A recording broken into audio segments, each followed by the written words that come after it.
Judicial magistrate जनूबी और judicial magistrate central की अदालत ने मुलजिमा अनमोल उर्फ पिंकी के जिस्मानी रिमांड पर फैसला महफूज कर लिया। मुलजिमा अनमोल उर्फ पिंकी को मनशियात बरामदगी केस में मलीर कोर्ट में भी पेश कर दिया गया। ये मेरे वकील नहीं है। मुलजिमा अनमोल उर्फ पिंकी ने वकला सफाई को ऑन करने से इनकार कर दिया है। समात से मुतालिक मजीद जानते हैं लियाकत अली राना से। जी लियाकत, आगाह कीजिएगा, समात का क्या अहवाल था? देखें, मुलजिमा अनमोल और पिंकी जिसके खिलाफ 18 के करीब मुकदमात अब तक सामने आ गए हैं। आज सुबह पहले जुडिशल जो साउथ के ड्यूटी मजिस्ट्रेट हैं जनाब मुर्तज़ा, उनके रूबरू पेश किया गया, जहां 11 मुकदमात में जिस्मानी रिमांड की इस्तदा की। वहां मुलजिमा का जो जिस्मानी रिमांड का भी ऑर्डर तो नहीं हुआ, लेकिन रिमांड जैसे ही कार्रवाई मुकम्मल हुई, पुलिस मुलजिमा को लेकर जिला सेंट्रल की एक अदालत में पेश हुई। जुडिशल में ड्यूटी मजिस्ट्रेट अब्दुल सत्तार की अदालत में पेश हुई, जहां पुलिस ने जो खातून पुलिस इंस्पेक्टर थी उसने 14 दिन के जिस्मानी रिमांड की इस्तदा की। वहां जब वकला ने जो वकला सफाई पेश हुए उन्होंने मुखालफत की इसकी, लेकिन उस वक्त मुलजिमा ने कहा कि मेरे ये वकील नहीं है, मैंने किसी वकील को हायर नहीं किया, जबकि वकला का इसरार था कि वो मुलजिमा की तरफ से पेश होंगे। अदालत ने मुलजिमा का रिमांड ये कहकर मुलतवी कर दिया कि जो अदालत पहले जिस अदालत में पेश किया गया है वो फैसला करेगी, वही हमारा फैसला होगा। अगर वहां से जिस्मानी रिमांड मुलजिमा का हुआ तो इस अदालत से भी उतना ही जिस्मानी रिमांड दे दिया जाएगा। इस कार्रवाई के बाद मुलजिमा को पुलिस मोबाइल में बिठाकर मलीर कोर्ट में पेश किया गया, जहां ड्यूटी मजिस्ट्रेट के रूबरू मुलजिमा को पेश कर दिया गया। वहां तफ्तीशी अफसर ने अदालत को बताया कि मुलजिमा की निशानदेही पर उसके फ्लैट पर छापा मारा गया, जहां से करोड़ों रुपए की मनशियात और बरामद हुई है, जबकि मुलजिमा का कहना था कि ये सब झूठ है, मैंने कोई बरामदगी नहीं करवाई, ना ही मैंने किसी कोई इस तरह का कारोबार करती हूँ। मुलजिमा का कहना था वो बेगुनाह है, उसे तशद्दुद करके ऐसे बयानात लिए जा रहे हैं कि वो मुकदमात में मुलव्विस है। अदालती कार्रवाई इस वक्त भी जारी है। मुलजिमा को तीसरी अदालत में पेश किया गया, जहां अभी तक ताहम किसी भी अदालत में मुलजिमा के जिस्मानी रिमांड देने या ना देने का फैसला नहीं हुआ। जी सही। अच्छा शकील, ये भी आपका बहुत शुक्रिया अपडेट करने के लिए।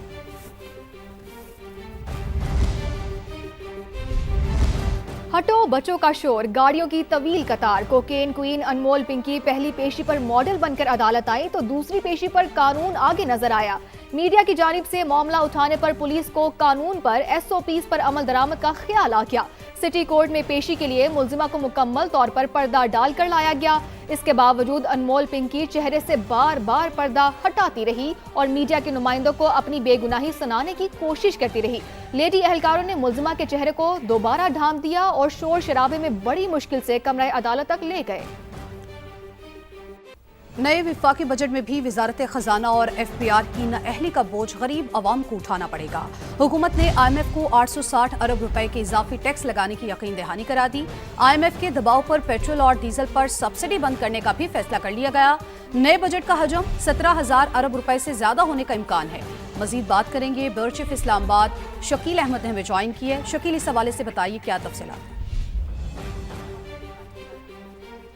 देखिए, नए वफाकी बजट की आमद है और वजारत खजाना और FPR ने भी कमर कस ली है, क्योंकि वजारत खजाना और FPR की जो नाअहली का बोझ है वो आवाम पर डालने की कोशिश की जा रही है, क्योंकि नए माली साल के बजट का मजमूई हजम जो है वो 17,000 अरब से ज़ायद होगा।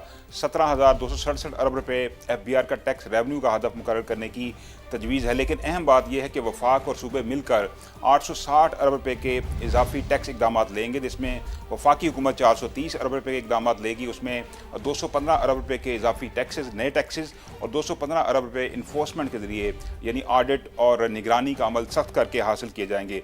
अहम बात यह भी है क्योंकि IMF के साथ मुज़ाकरात भी जारी हैं और IMF की डिक्टेशन पर यह बजट तैयार किया जा रहा है और आवाम को पेट्रोल और डीजल पर जो उनको रिलीफ मिल रहा था, जो उनको सब्सिडी मिल रही थी, उसको महरूम होना पड़ेगा अगले माली साल, क्योंकि हुकूमत ने यकीन दहानी कराई है कि अब सब्सिडी जो है वो सबको नहीं मिलेगी और इससे ईंधन की कीमतों में, पेट्रोल डीजल की कीमतों में अगले माली साल भी इजाफा होगा, क्योंकि पेट्रोलियम लेवी की मद में इजाफी रकम आवाम से वसूल की जाएगी और इसके लिए बताया गया है कि 1727 अरब रुपये पेट्रोलियम लेवी की मद में वसूल किए जाएंगे और इस माली साल के मुकाबले में ये कहीं ज़्यादा अमाउंट है। इसके अलावा अब बहुत सारे सेक्टर टैक्स वसूली नहीं हो रही, ख़ासतौर पर ज़रूरी आमदन पर टैक्स वसूली उस तरह नहीं हुई जिस तरह IMF IMF से वादा किया गया था। तो अब अगले माली साल से ये वसूली शुरू होगी, क्योंकि ज़राई शोबा जो है उसका कौमी मईशत में हिस्सा तकरीबन 25% है, लेकिन उससे टैक्स वसूली लेस दैन 1% है, 0.3% है। तो अब सूबाई हुकूमतें और वफाक मिलकर नेशनल फिस्कल पैक्ट के तहत ये वसूली शुरू करेंगी। और हमें ये भी बताया गया है कि नए माली साल के बजट के हवाले से अगर किसी सेक्टर को रिलीफ देना है, सब्सिडी देनी है, उसको रियायत देनी है या टैक्स छूट देनी है, तो उसकी अप्रूवल भी IMF से ली जाएगी और उसके बदले में दीगर शोबों पर जो पहले से लोग टैक्स अदा कर रहे हैं उन पर इजाफी बोझ डाला जाएगा। तो काफ़ी सख्त किस्म का बजट होगा और उसमें जो मेजर्स प्रपोज किए गए हैं उससे लगता यह है कि महंगाई का तूफान आएगा। पहले ही मुल्क के अंदर जो माशी शरह नमू है उसकी रफ्तार काफ़ी सुस्त है और IMF ने यह प्रेडिक्शन की है कि अगले माली साल भी ये सुस्त रहने का इम्कान है और इन्फ्लेशन रेट पहले ही डबल डिजिट तक जा चुका है और आने वाले बरस में भी महंगाई में इजाफे का तखमीना लगाया गया है। जी सही। शकील, ये भी बताएगा कि जो बजट की तो तैयारियां की जा रही हैं, लेकिन इन तमाम तर चीज़ों से अवाम पर कितना बोझ बढ़ सकता है? देखिए, आवाम के लिए काफ़ी ज़्यादा जो है वो महंगाई उनको सामना करना पड़ सकता है, क्योंकि IMF ये भी कह रहा है हुकूमत पाकिस्तान से कि जनरल सेल्स टैक्स जो है उसकी शरह बढ़ाई जाए, 18% स्टैंडर्ड रेट किया जाए और 2000 अरब रुपये इजाफी वसूल किया जाए। और आपको मालूम है कि जब GST बढ़ता है मुख्तलिफ अशिया पर, वो अक्रॉस दी बोर्ड तमाम लोग इस्तेमाल करते हैं, चाहे वो गरीब हैं, मतवसत तबका है, अमीर तबका है, तो सबसे वो जो है टैक्स वसूल किया जाता है। तो उससे तमाम जो अशिया हैं, अशिया खुर्दोनोश से लेके रोज़मर्रा इस्तेमाल की अशिया, वो सारी महंगी होने का खदशा मौजूद है। पहले ही पेट्रोलियम लेवी जो है उसने काफ़ी ज़्यादा अफेक्ट किया है एक गरीब तबके को, कॉमन मैन को, क्योंकि लेवी की शरह बढ़ाने से पेट्रोलियम मसनूआत की कीमतों में काफ़ी ज़्यादा इजाफा हुआ, उससे ट्रांसपोर्ट किराए बढ़े, सबसे ज़्यादा ट्रांसपोर्ट सेक्टर मुतासर हुआ है, आवाम की जेबों से इजाफी पैसे निकलवाए जा रहे हैं। अभी थोड़ा सा हुकूमत ने रिलीफ दिया है 5 रुपये का, लेकिन उसका कोई ख़ास इम्पैक्ट नहीं आएगा पॉजिटिव, क्योंकि जब बढ़ाया गया था पेट्रोलियम प्राइसेस की कीमतों में इजाफा किया गया था तो वो काफ़ी ज़्यादा किया गया था, लेकिन रिलीफ जो है वो ना होने के बराबर है, इससे कोई ख़ास इम्पैक्ट नज़र नहीं आ रहा।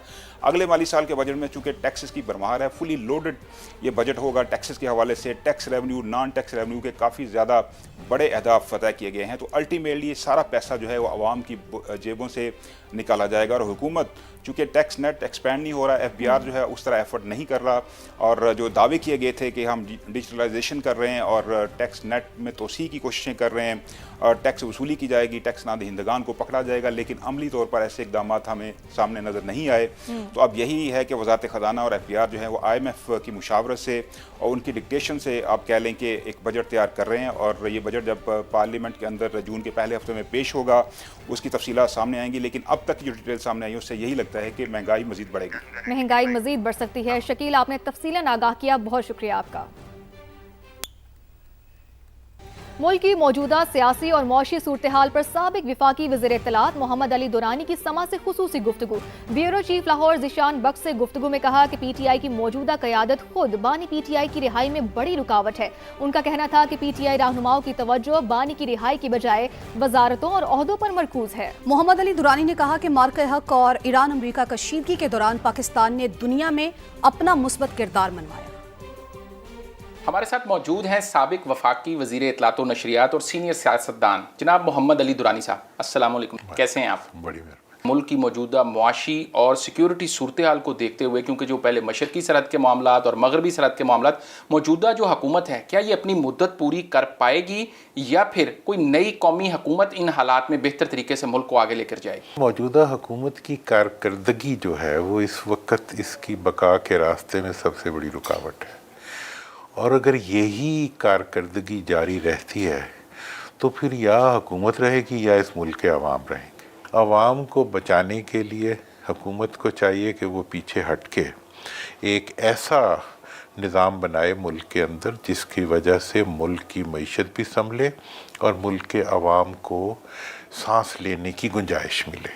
PTI की इदारों से टकराव की जो पॉलिसी थी, आप समझते हैं कि ये वो गलती थी, ये वो टर्निंग पॉइंट था जहाँ से बानी की सियासत और PTI की सियासत है वो ऐसी डगर पे चली कि आज वो इस हालात में है सब? मैं समझता हूँ कि कोई भी सियासी कुव्वत जो होती है वो कभी भी इस्टेब्लिशमेंट के साथ टकराव नहीं करती, बल्कि उसका टकराव अपनी सियासी कुव्वतों से होता है। मैंने तो यही इमरान खान साहब को हमेशा कहा कि आप क्रिकेट जब खेल रहे होते हैं तो बॉल आप अगले खड़े हुए क्रिकेटर को मारते हैं, ना कि अंपायर के सर को मारें। आज भी हुकूमत की पूरी कोशिश है کہ کسی طریقے سے پی ٹی آئی اور اسٹیبلشمنٹ کے درمیان ٹکراؤ ختم نہ ہونے پائے، کیونکہ اگر یہ ختم ہو گیا تو حکومت بھی ختم ہو جائے گی۔ کیسے دیکھتے ہیں کہ اسلام آباد نے تہران اور واشنگٹن کے درمیان جو ایک پل کا کردار ادا کیا ہے؟ دیکھیں سپہ سالار کی جو اس سارے ایشو کے اوپر ایک بات جو نظر آتی ہے شکل سے بھی اور ان کی گفتگو سے بھی، کہ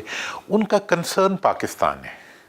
جب پاکستان کے اوپر آپ فوکسڈ ہوں اور پاکستان کے مفاد پہ فوکسڈ ہوں تو دنیا بھی سمجھ لیتی ہے کہ آپ ہی ہیں جو اس لے کے چل رہے ہیں۔ تو نتیجہ اس کا یہ ہے کہ اس کی وجہ سے پاکستان کو بھی عزت مل رہی ہے، پاکستان کی افواج کو بھی عزت مل رہی ہے، ہمیں بھی عزت مل رہی ہے۔ پی ٹی آئی کی موجودہ قیادت ہے، ایک طرف چیئرمین ہے، ایک طرف وزیر اعلیٰ ہیں، ایک طرف صوبائی صدر ہیں جنید اکبر، یہ اس سب کے سب جو لوگ ہیں یہ اس وقت کس نقطے پر متفق ہے؟ بانی کی رہائی کے اوپر ان کی سنجیدگی نظر نہیں آ رہی جو کارکن ان کی طرف ہے۔ ویسے تو ان میں سے اچھے لوگ بھی ہیں، میں سب کو نہیں کرتا، لیکن اگر آپ دو لفظوں میں پوچھیں تو میں سمجھتا ہوں کہ بانی کی رہائی میں ایک حکومت رکاوٹ ہے اور ایک پی ٹی آئی کی لیڈرشپ رکاوٹ ہے۔ وہ سمجھتے ہیں کہ جس دن وہ باہر آ گیا ہمیں تو وہ ٹانگ دے گا، اور وہ اس وجہ سے جو ہے کیا انٹرسٹ ہے 6 مہینے بعد ایک جلسہ رکھ لیتے ہیں کہ یہ پی ٹی کی بانی کی رہائی۔ او یار اس سے تو بہتر ہے تم اپنی حکومت میں ہی پرفارم کر دو، کوئی عوام کا ہی بھلا ہو جائے۔ نہیں، وہ اینکیں لگا کے پھر رہے ہوتے ہیں اور 6 مہینے بعد ایک جلسہ رکھ دیتے ہیں کہ جی یہ ہماری کارگزاری۔ اس وقت پاکستان کو ہیلنگ ٹچ چاہیے۔ ہیلنگ ٹچ یہ ہے کہ آپ پاکستان کے اندر ایک مفاہمت کا راستہ کھولیں۔ اچھا درانی صاحب، کیا سمجھتے ہیں کہ پاکستان کا آج کا سب سے بڑا مسئلہ کیا ہے؟ سیاسی ہے، معاشی ہے، یا ریاستی اعتماد کا ہے؟ دیکھیں جی، معاملہ تو صرف اور صرف معاشی ہے، ٹھیک ہے جی۔ ریاستی اعتماد لے کے کیا کریں گے؟ انہی کو دیں گے جن کا ریاست سے کوئی تعلق نہیں ہے۔ معیشت کا مسئلہ یہ ہے کہ پاکستان کی معیشت ان لوگوں کے ہاتھ میں ہے جن کی اپنی معیشت پاکستان میں نہیں ہے۔ پاکستان کا مسئلہ معاشی ہے، پاکستان کا مسئلہ معاشی ہے، پاکستان کے عوام کا مسئلہ غربت ہے، مفلوق الحالی ہے، ان کی عزت اور احترام تک ان سے چھین لی گئی ہے۔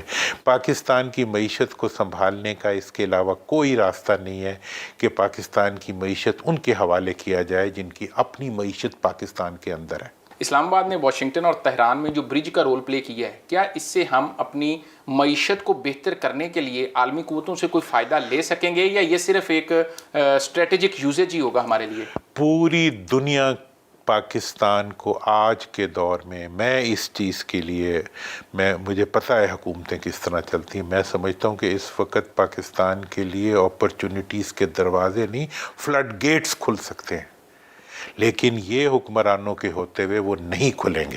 پوری دنیا کا پیٹرول ہمارے جھنڈوں سے گزر رہا ہے، ہاں، اور ہمیں دنیا میں مہنگا ترین پیٹرول ہماری حکومت بیچ رہی ہے اور ان آئل کمپنیوں کو دے رہی ہے پیسے جو کہ ان کی اپنی ہیں۔ پاکستان کے اندر مہنگی ترین بجلی ہمیں دی جا رہی ہے ان کمپنیوں کی وجہ سے جو ان کی اپنی ہے۔ پاکستان بجلی بنائیں یا نہ بنائیں، ان کو ہم نے پیسے دینے ہی دینے اور ڈالرز میں پے کرنے۔ پاکستان میں سولر سے ہم نے پیدا کرنے کی کوشش کی ہے، اس کے اوپر ڈاکہ لگانے کی۔ بہت بہت شکریہ۔ ہمارے ساتھ موجود تھے محمد علی درانی صاحب، نے واضح کیا کہ پاکستان کا مستقبل تابناک ہے اور موجودہ جو قیادت ہے، خاص طور پر فیلڈ مارشل جس طریقے سے پاکستان کو خطے میں ایک اہم رول میں لے کر آئے ہیں، اس سے آنے والے دنوں میں پاکستان کے اندر مزید بہتری کے امکانات بھی پیدا ہوں گے۔ پاکستان میں اس وقت انرجی کا بحران ہے، ٹیکسز اور شرح سود بہت زیادہ ہے، امن و امان کی صورتحال بھی سرمایہ کاروں کے لیے مسئلہ ہے۔ حکومت ان چاروں چیزوں کو ٹھیک کرے گی تو سرمایہ کاری آئے گی۔ معروف بزنس مین عارف حبیب کی پروگرام اکانومی میٹرز میں گفتگو، کہا ہر معاشی سرگرمی میں حکومت پارٹنر ہے۔ جو ہے پاکستان میں انرجی پرائسز جو ہے وہ ہائیسٹ ان دا ریجن ہے، دوسرے نمبر پر جو ہے وہ taxes highest in the region ہے، انٹرسٹ ریٹس بھی جو ہے ہائیسٹ ان دی ریجن ہے۔ پھر ہمارا ایک چیلنج لا اینڈ آرڈر کا ایشوز ہے فارن انویسٹرز کے لیے اور لوکل انویسٹرز کے لیے بھی۔ تو یہ 4 چیزوں کو جو ہے وہ ٹھیک کریں گے تو پھر انویسٹمنٹ جو ہے وہ ہمیں ایکسپیکٹ کرنی چاہیے۔ انرجی پرائسز میں گورنمنٹ نے وعدے کیے ہیں، کچھ انہوں نے انیشیٹو بھی لیا ہے، مزید اس کو کم کرنے کی ضرورت ہے۔ اس کا حل جو ہے وہ یہ ہے کہ اس کی آپ کنزمپشن کو جب بڑھائیں گے تو کیپیسٹی پیمنٹ اسپرٹ ہو جائے گا اور وہ کاسٹ نیچے آ جائے گی، ٹیرف کم ہو جائے گا، تو نہ صرف یہ ہے کہ ہم مزید انویسٹمنٹ کے قابل بھی ہو جائیں گے اور ہم ایکسپورٹ میں کمپیٹیٹیو ہو جائیں گے۔